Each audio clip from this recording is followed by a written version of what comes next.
So this is what we're starting with, a stock Emax BabyHawk Pro 4. It's got the stock VTX in there, different antenna though, and I'm going to put a SharkBite whip board in there, 200 milliwatts, just to show how easy it is.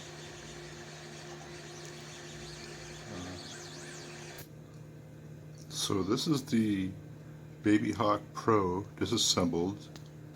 Checking it out, see if we can do a SharkBite whip board install. And apparently they use a Matek F4 board with plenty of UARTs underneath the board available.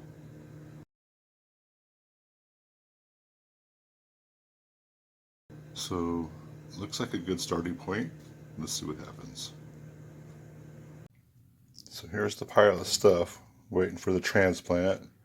There's a whip board up there on top right from SharkBite, and the RunCam Nano HD camera, which I prefer over the Foxeer. Sorry, Foxeer.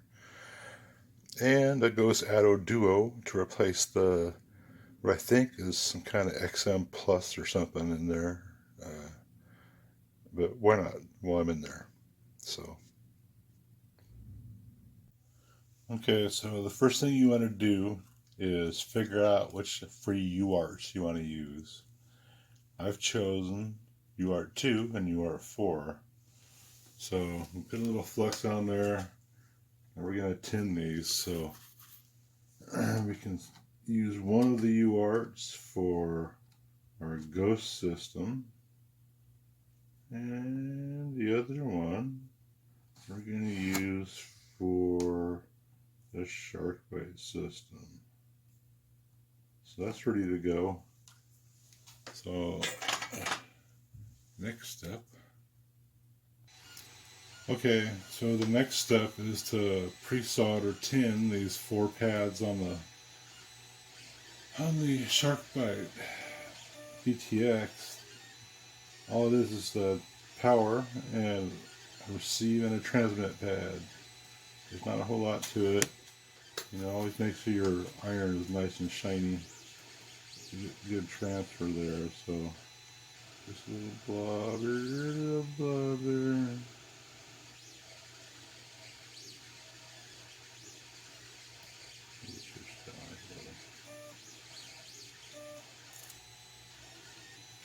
I'm installing a ghost receiver in this too, so might as well include this in the video, I guess.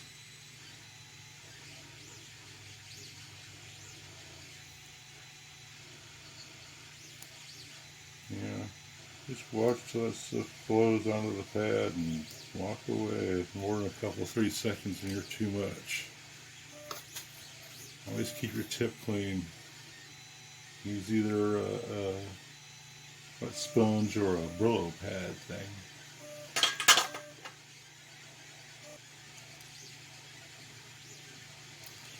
Always pre-tin everything. Pads, wires, everything. You'll never solder a dry wire or a pad together to a board successfully without burning something else up. It's kind of clumsy, but just tin everything. Take a lot less time when you get around to soldering it all together. Everything's sitting there waiting for you. More efficient. So next step is to solder our pre-wired or pre-tinned wires to our board. I tend to go out in, and the inner one is TX, RX, voltage and ground. The TX, I tend to use a naming convention so I remember stuff. So TX is like trees and grass, right? So I use a green wire for the transmit. So that's why I use tweezers.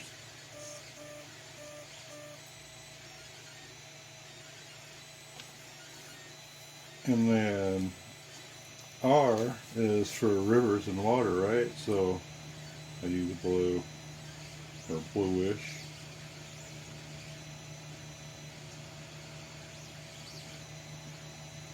You know, review.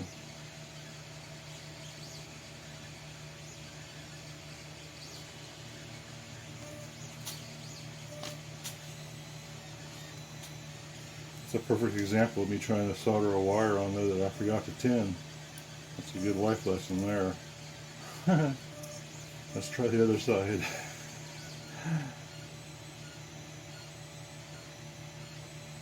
Hey, look, just like it's supposed to. So, okay, that was pretty valuable. So, of course, red for the hot wire, usually. It's pre-tinned. Just takes a second on these tiny wires. This be the ground wire, the black one.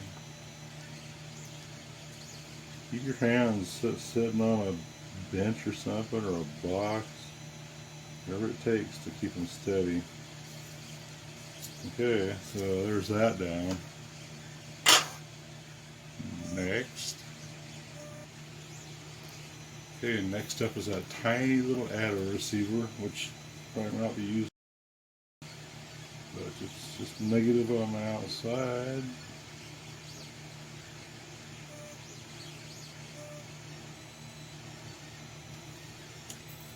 Tip is kind of dirty.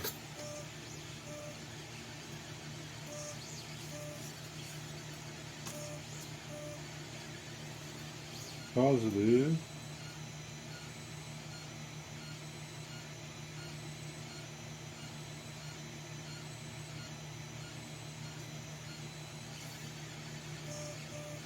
And then signal. We use usually white. Camera wires, usually yellow video wires.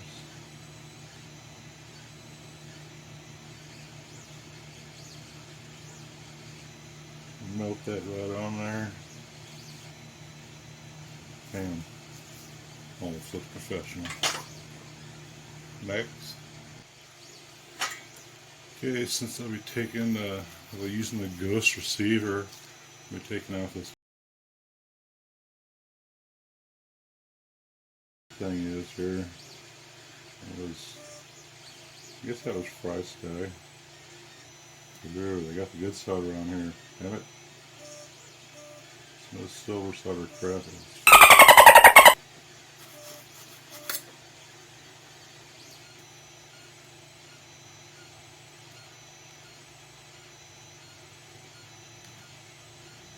Come on, Betty.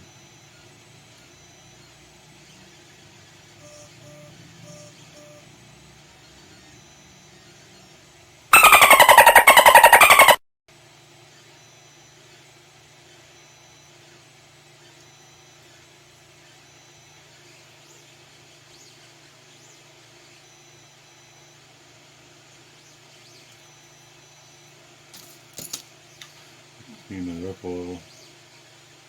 I'm going to do a short.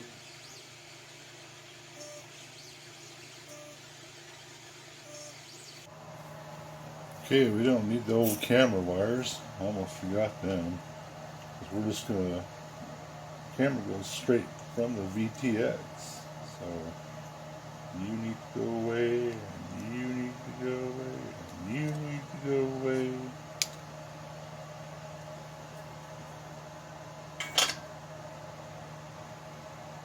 Next. Okay, so this is that little Matek 9-volt voltage buck you gotta use, because there is no 9-volt pad to power up the Byte stuff on this. So we're gonna solder this directly to the voltage in, i.e. the battery pack. It'll also act as a buffer. So there's this little tiny tab right here. So you have to bridge. If you leave it alone, you get 5 volts. If you bridge it, you get 9 volts, which is what we need. So I already applied a little flux there, so it just takes a little bitty, voila, bridged. So then we got to turn it around and turn all these pads here for the power in and out. Get you in there so I can see it. Right? Pre-tin all these.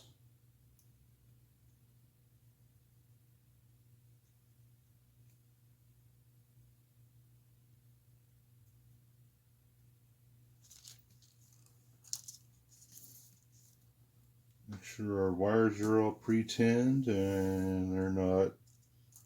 They will be. There you go. That one's dry. That one's dry. That one's been tinned, but it won't hurt. Sometimes these are tinned with silver solder, and it takes forever to remelt. So heck with that.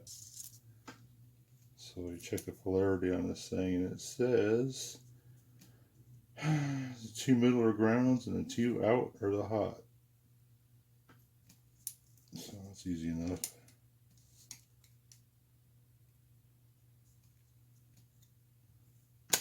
Rounding tool. I like tweezers. So the 2 outside were hot. That's kind of ugly. Keep your tip clean.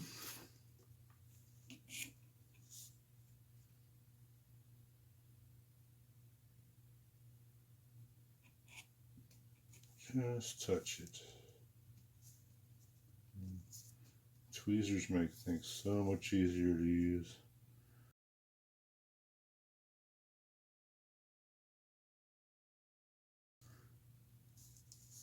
This is pretty much the finest tip that I got I'm trying to use here, because these are tiny, tiny pads.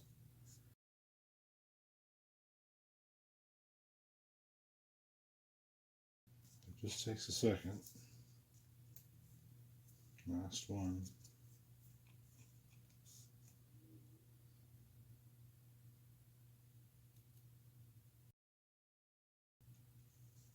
Okay, so that's going to provide power for our sharp-eye system straight directly from the battery pack. Next. So you can see how simple this is. It's just the SharkBite board to the right with 4 solder connections.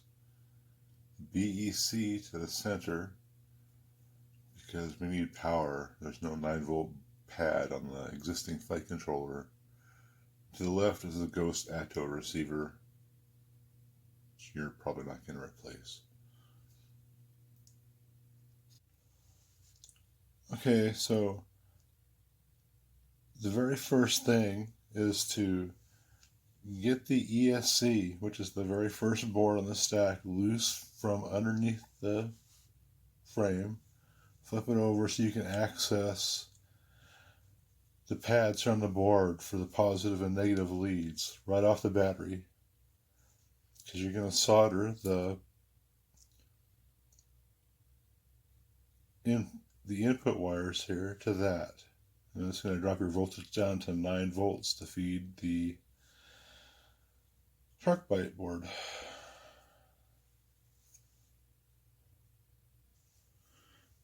Okay, so sometimes I find just getting like a blob of solder on the tip helps with little connections like this, because there's not a lot of load here, but it's just like welding, I guess.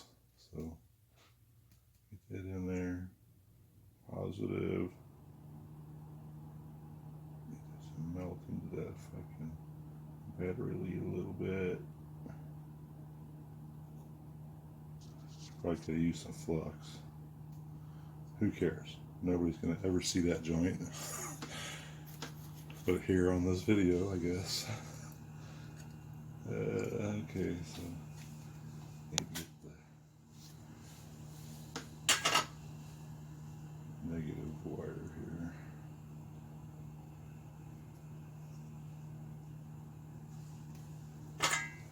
Again, a little blob of solder on the tip, just to help.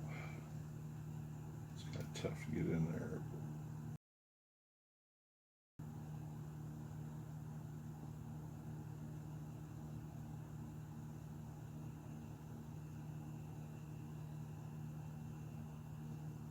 Make sure it melts into that blob there.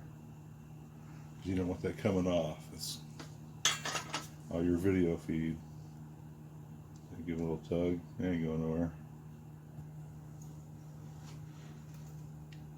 So that's soldered on there. The other ends here, these are 9 volts. This goes here. to these on the SharkBite board, which we don't really need these in here now, but there you go. Next. So this next part is ghost related. It just needs 5-volt power and a transmitter pad from a UART, spare UART. So I found a 5-volt pad here. Get out of the way. 5-volt pad here.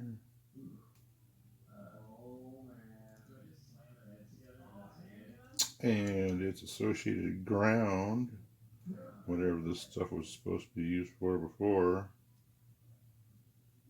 This is a great Matek board. There's like 6 UARTs in here. So, and it just needs a TX pad, which is conveniently right here. I think I just left enough wire to do all this and not become a burden later. Okay, so now the SharkBite, it's already powered up from the regulator. So all we need is a TX and an RX pad for another spare UART, which is UART 4 over here in the corner. Hope you can see this. I'm lousy at making videos. So remember my naming convention, T was trees and grass, right? So it goes, this is the transmit UART on the SharkBite. It goes to a receiver pad on this. This is the underside of that board, by the way, I forgot to say. I flipped it over, it's still all plugged in. So this goes to a UART pad, to a TX, without melting anything else. That take? That wasn't pretty. I should redo that. That's bad practice. There we go, that's a little better. And then the blue, that's water, right? That's whatever analogy I had before for that.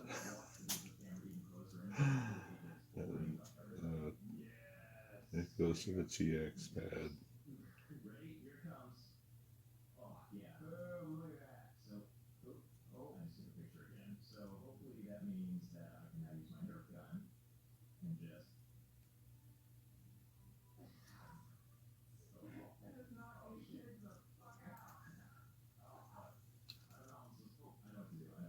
Man, I'm just not proud of that.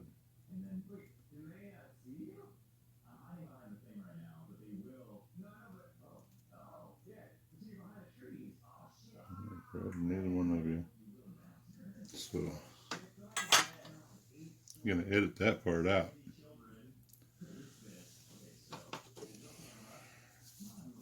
It's important not to have big giant links of wire sticking at the ends here, because you're soldering to little tiny pads. So screw it up and have these big giant leads on here. Just trim them off a little. Like that. That's just asking for trouble. Twice as long as it needs to be. So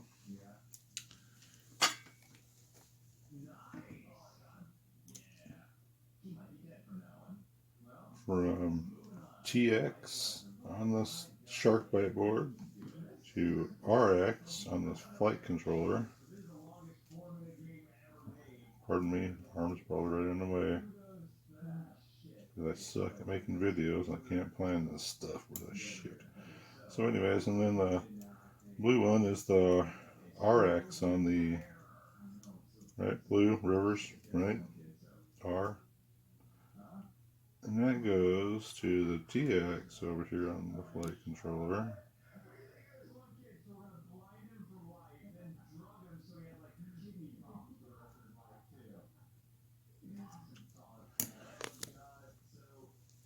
And that's basically all there is to it for all the soldering work. Now this means to kind of flip everything back over and put shrink wrap on this. Mount this with this chingaderas. Flip this back over and hook it up to Betaflight and make it all work together, which we'll do a little while, I guess. Next. This TPU bracket, adapter bracket I gave you, this sits right on top of here, but this chingaderas is in the way, so you're going to have to cut this arm out. Just take the whole freaking thing. Back here.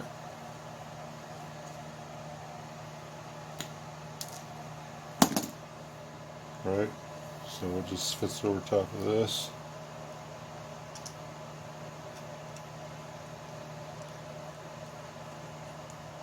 Then we'll use nuts to hold this down, and the VTX will screw down into these tabs.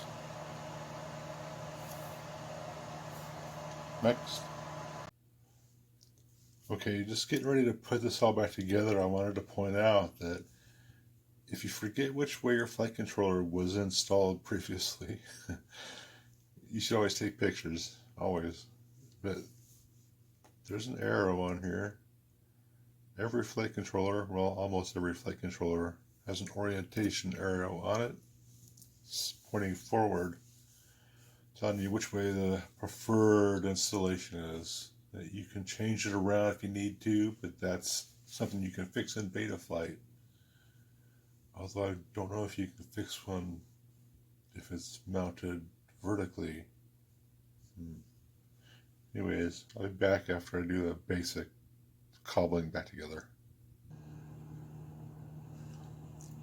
Okay, this is what it should look like up to putting that TPU bracket on top. Just got to make sure that you don't pinch any wires underneath when you're putting the stock board back into place. And you had to cut that little arm off that blue TPU to go over that heat sink or whatever the heck that is. You kind of force it into place around the USB port and the other vertical connector, but it goes. So next up, we'll figure out orientation and how we want to mount this thing on there.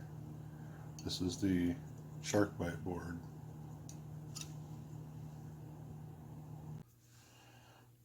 Okay, that's the board mounted on top.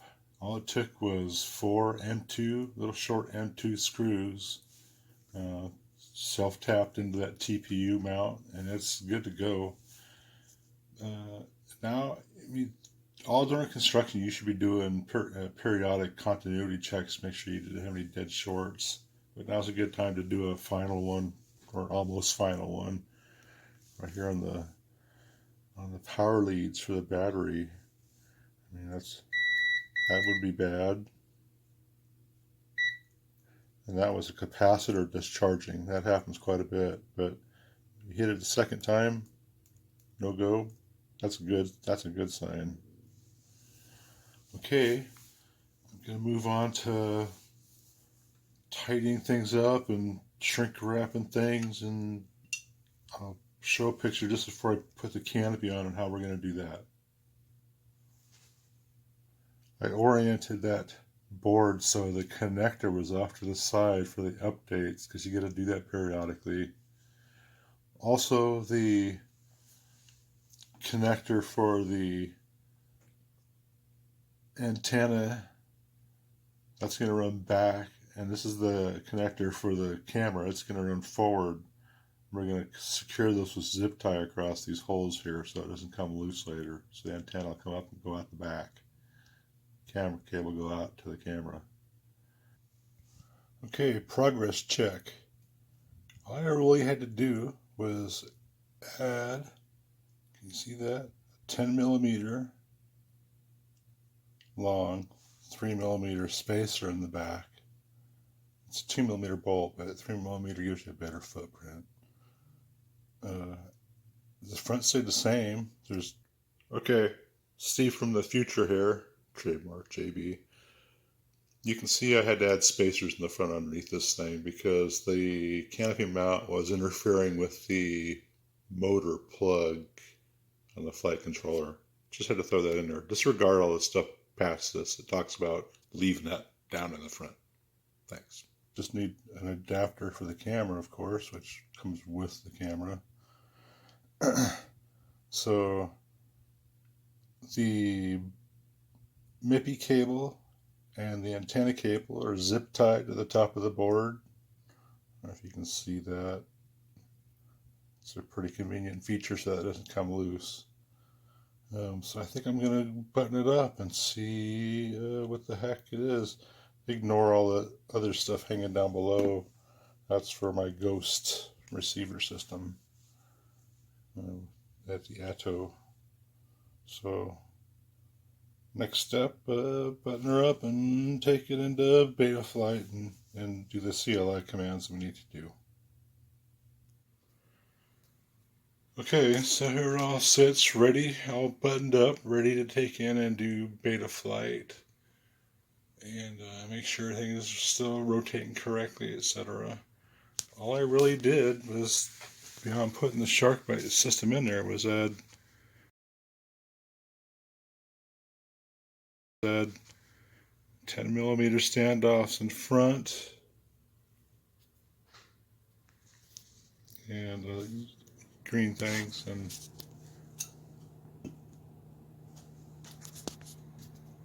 put in the back here. And all that did was give me enough height to stick all this other crap in there and left me plenty of room in there for cooling, apparently. So I think I'm happy with that. It was a little tight. I could have shaved those down a little, I guess. We're hooked up to Betaflight, so hopefully connect. And it connected, so I want to, for whatever reason, so update firmware. Hopefully this should all work just with button pushes. Let's see.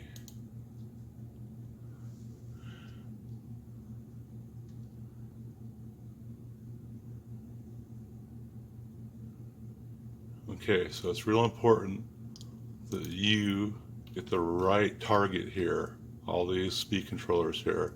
This is the Matek 405 board. So Matek 405 right there. Select that. Go to the firmware version. Oh, what's going on here? Why will it only take this?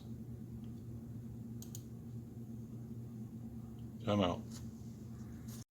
Okay, quickly, what happened here? Matek discontinued the F405 Target just to replace it with the F405 Standard Target, which I used.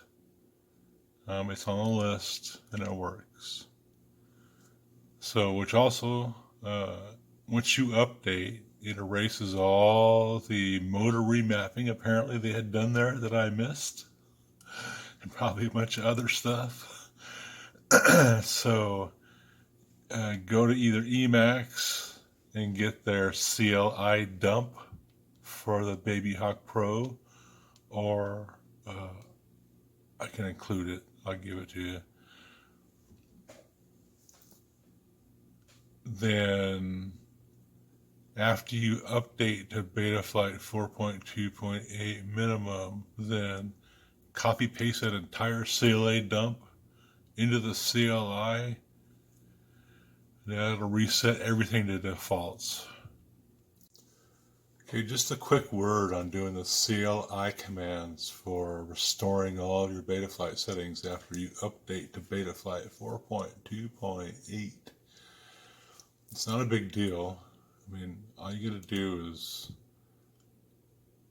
go into that folder, open up this BabyHawk 4-inch dump file. From about, I don't know if we need all this stuff up here, but certainly from here down, highlight a little bit of that, just drag your mouse across that, highlight it, scroll all the way down by dragging this little bar all the way down, and then hold down your shift key on the left of the keyboard and just click to the right of this 1998 with your left mouse button, and it'll highlight all that crap. So you copy that right there, copy, and then you would go into the Betaflight page, the CLI page. This is just an image of it. I didn't want to do this for real, but at the very bottom of this menu here, CLI, you would open that and you would see something similar to this. All this text would be gone. You would see it says write your commands here. You would click on that once with your left mouse button, just make sure it's active, then right click, and then it would say paste. Here, it would say paste. You would paste that in there, and then following these directions here, you would press enter.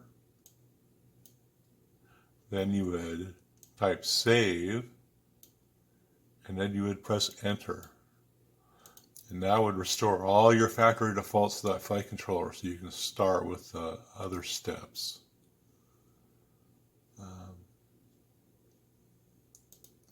I think that's all I needed to do. What else? Anything else? Nope. That's all for now. So I started up Betaflight and got plug in the quadcopter, and hopefully we see that COM port up on the upper right change, and it did. So great. Sometimes it don't when we get a restart of computer. So here we go. Okay, so since I put the new board in there, it needs to calibrate the accelerometer. So it needs to be sitting level, which it is right now. So go ahead and close that. Double check, make sure it's level, then calibrate the accelerometer. We're connected. Calibrated the accelerometer. My ports are set up on 2, 4 for the Shark Byte, and then I have smart audio on a spare UART enabled. Configuration. D-shot, sure, why not? Accelerometer. Need to change that to 180.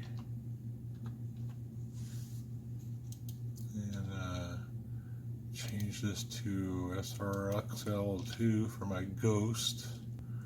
Don't need that, nor that, nor that. I need soft serial if I remember right for some reason.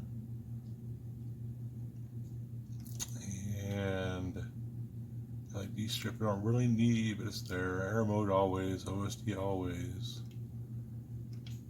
I have a beep run board, otherwise I would set that on. So, save and reboot.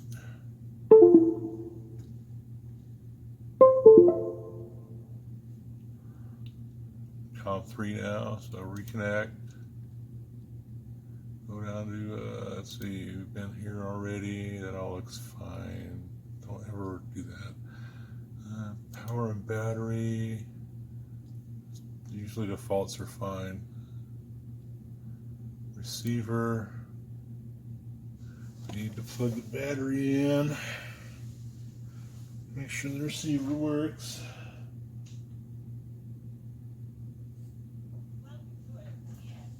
You can already tell it's probably not gonna, because I see TAER up there, and usually that should be AETR.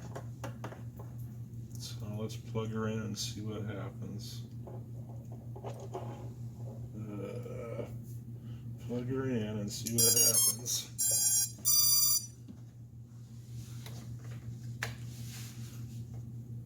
Oh, I'm all messed up. So what you need to do is change this mapping. See, that should be channel 1 roll. That's throttle. That's all screwed up. So it should be AETR. So change that to Far Sky and save.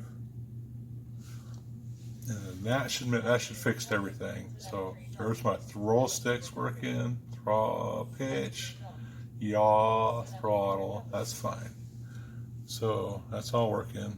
I'm pretty sure I saved once. Let's do it again. Modes. We need to set up all our mode switches. Okay, so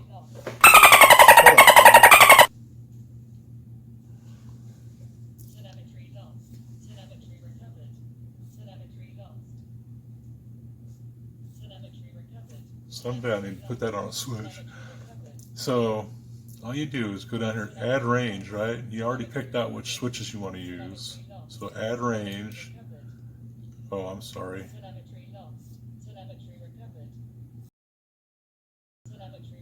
Put this on auto. You already got a range. Put this on auto. Right? So that's armed. See how I moved that? Both these move. This moves. That's armed right there. So, and that's disarmed. So we want to go down and check beeper. That's on a switch over here. So I put that on that switch there. So I kind of like that to go all the way across. Because over here is what's going to be the flip over after crash mode. I'll show you here. OSC disable. I have that on a switch because I like it. Turn off all that lettering. And flip over after crash. I put that on the same switch as the beeper, but I put that on auto. Hit the switch to where you want the flip over after crash to be at, right? Kind of minimize it. So flip over after crash. Now you look up at there, beeper. It's also still on, right? See that? It's still on. So that way the beeper's on when the flip over after crash is operating. And camera control. I guess I could add horizon in here, or is it? Put that on a switch just so it's a little more stable when you want it to be. So otherwise you're in acro or air mode the whole time. So okay, so make sure you save down the bottom. Then we go to the motor switch. Now, your props are off, your battery's plugged in. Hit this little thing here. It says, I understand the risk. So now you individually can take each of your motors, run it up a little bit, just a little bit. Make sure to turn in the right direction. Motor 1. Okay, that's in. Motor 2. That's going the right direction. And motor 3. Going the right direction. If they were going the wrong direction, you'd have to go and do brushless heli suite, a separate application, and reverse each individual motors. You would write down which one you needed to reverse right now.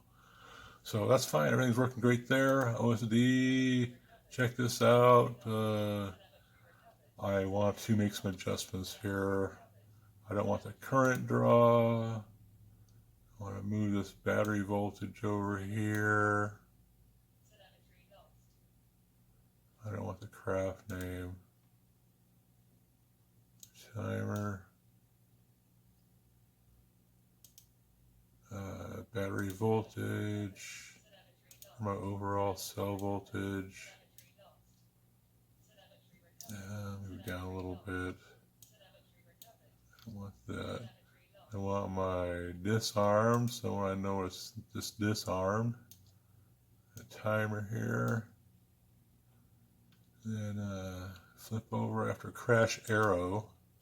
I want that so I know which direction to flip over after crash. Put that right up on top. And then I want link quality only because I'm using Ghost. Otherwise I would use RSSI, which I'm about to disable. That should go away. And then down here at the bottom I want a VTX channel. Move that up here kinda. And that's about it. So make sure you hit save on the bottom. Should say OSD settings saved. BTX channel. So video transmitter. With the Byte system, you have to load up the transmitter. So there is a JSON file, Byte JSON. Just select that and say load from file. Video transmitter's loaded. I guess I didn't save that before. Oh, I get it. Alright, so it's loaded. So 200, channel 1. I'm only setting this because I can. So save. And that's about it. I guess I'm ready for a test flight. You shut up in the background. So unplug everything, take a break.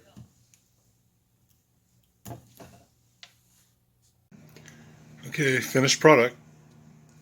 Flies great. Byte works.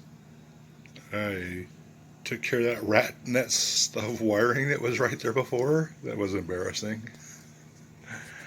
But it flies great. I'm thinking about maybe dropping that canopy down a little, but I don't know why. A couple millimeters would look a little lower, I guess, but I don't know if it's worth the effort. I'm just going to crash the crap out of it anyways. Anyways, there you have it. Didn't take all that long.